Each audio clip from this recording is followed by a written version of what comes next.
Hello, my name is Shrapsina and welcome to my channel. So in the previous lectures we have learned about the graphs. So today we will learn about the basic operations of data structure. So what do we do with these basic operations? We actually manipulate the data using these basic concepts of data structure, and the basic operations help us to manipulate the data. So these are some basic operations of data structure as you can see in this PPT. So first point is traversal. What is traversal? So traversal means that we can traverse the data, which means we can access each data element exactly once, so it can be administered. For example, traversing is required while printing the names of all the employees in a department. Second point is search. Search is another data structure operation, which means to find the location of one or more data elements that meet certain constraints. Such a data element may or may not be present in the given set of data elements.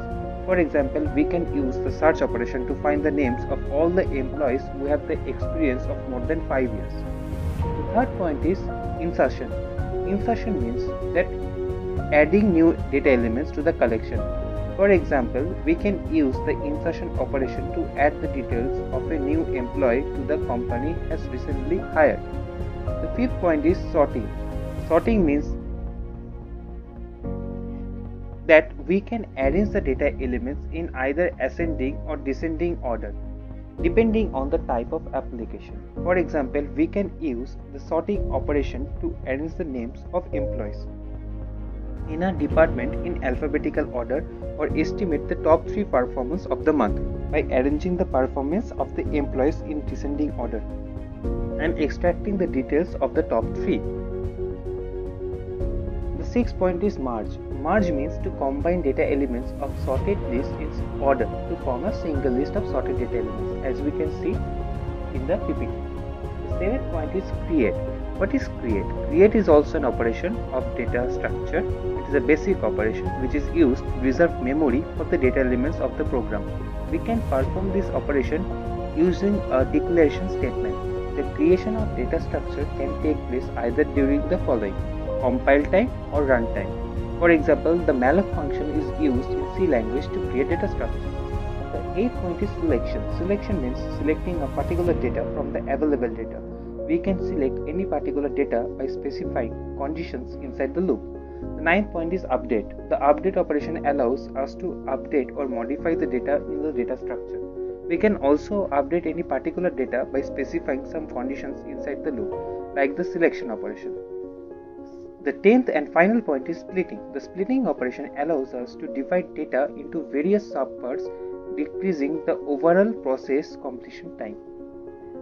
So, now we will understand the abstract data types. So first of all, what is abstract data type? As per the National Institute of Standards and Technology, a data structure is an arrangement of information, generally in the memory, or we can say that it is done for better algorithm efficiency. Data structure include linked lists, stack, queues, trees, and dictionaries. They could also be a theoretical entity like the name and address of a person. From the definition mentioned above, we can conclude that the operations in data structure include a high level of abstractions like addition or deletion of an item from a list. Second point is searching and sorting an item in a list. And the third point is accessing the highest priority item in a list. Whenever the data structure does such operations, we will say that it is known as the abstract data type. We can define it as a set of data elements along with the operations of the data. The term abstract refers to the fact that the data and the fundamental operations defined on it are being studied independently on their implementation. It includes what we can do with the data, not how we can do it. So, the basic advantage of the using ADT is that it can solve a real-world problem by doing efficient programming to reduce the problem in no time. So, for example, suppose we want to insert a new field into an employee's record to keep track of more details about each employee. In that case, we can improve the efficiency of the program by replacing an array with a linked structure. In such a situation, rewriting every procedure that utilizes the modified structure is unsuitable. Hence, a better alternative is to separate a data structure from its implementation information. This is the principle behind the usage of abstract data types. Now we will learn about some applications of data structure. So first point is that data structure helps in the organization of data in a computer's memory. Again, data structure also helps in representing the information in database. Third point is data structure allows the implementation through search engines to manipulate the data or to search through the data, for example search engine. The fourth point is we can use the data structure to implement the algorithms so that we can manipulate the data or data manipulation occurs, for example word processor. The fifth point is we can also implement the algorithms to analyze data using data structure, for example data miners. The sixth point is data structure support algorithms to generate the data, for example a random number generator.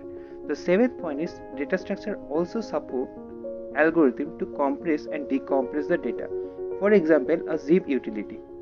The eighth point is we can use data structure to implement algorithms to encrypt and decrypt the data, for example a security system. The ninth point is with the help of data structure we can build software that can manage files and directories, for example a file manager.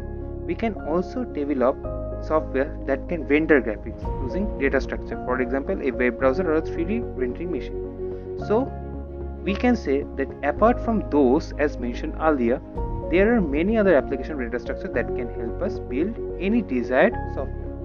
So that's it for today. In the next lecture, we will learn about the most important concept of data structure, that is the DS algorithms. So till then, bye bye.